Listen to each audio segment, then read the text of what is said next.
السلام عليكم ورحمة الله وبركاته. نحمده ونصلي على رسوله الكريم وعلى آله وأصحابه أجمعين. আমরা আলোচনা করব মানুষের জীবন আর মৃত্যু হলো একটি পরীক্ষা।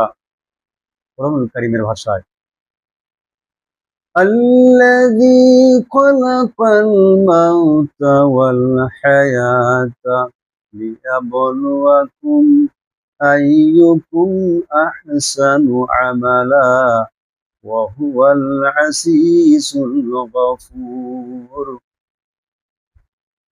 তিনি সেই মহা পরাক্রমশালী আল্লাহ, যিনি মানুষের জীবন আর মৃত্যু সৃষ্টি করেছেন এটা পরীক্ষা করার জন্য যে কে তোমাদের মধ্যে সবচেয়ে ভালো আমল করতে পারে।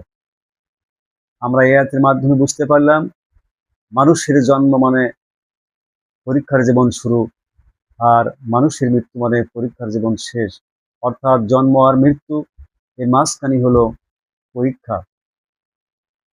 পরীক্ষার মাধ্যমেই একটা মানুষের ইমানত্ব ঠিক থাকে, ইমান সবল হয়, মজবুত হয়। পরীক্ষা ছাড়া মানুষের ইমানত্ব ঠিক থাকে না, ইমান মজবুত হয় না, সবল হয় না। একটা ছাত্র যখন পরীক্ষা দেয় তখন তার ছাত্রত্ব ঠিক থাকে, আর পরীক্ষা না দিলে তার ছাত্রত্ব বাতিল, অর্থাৎ তার ছাত্রত্ব বরখাস্ত। এজন্য আল্লাহ রাব্বুল আলামিন পরীক্ষা নেবেন। কিসের পরীক্ষা নেবেন?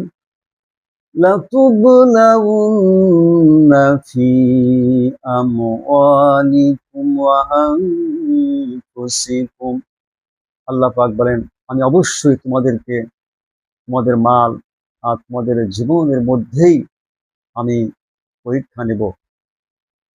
সুতরাং আমাদের প্রতি পদে পদে পরীক্ষা দিতে হবে।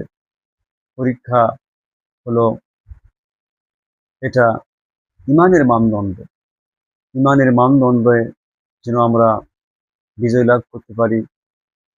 আসসালামু আলাইকুম ওয়া রাহমাতুল্লাহি ওয়া বারাকাতুহু।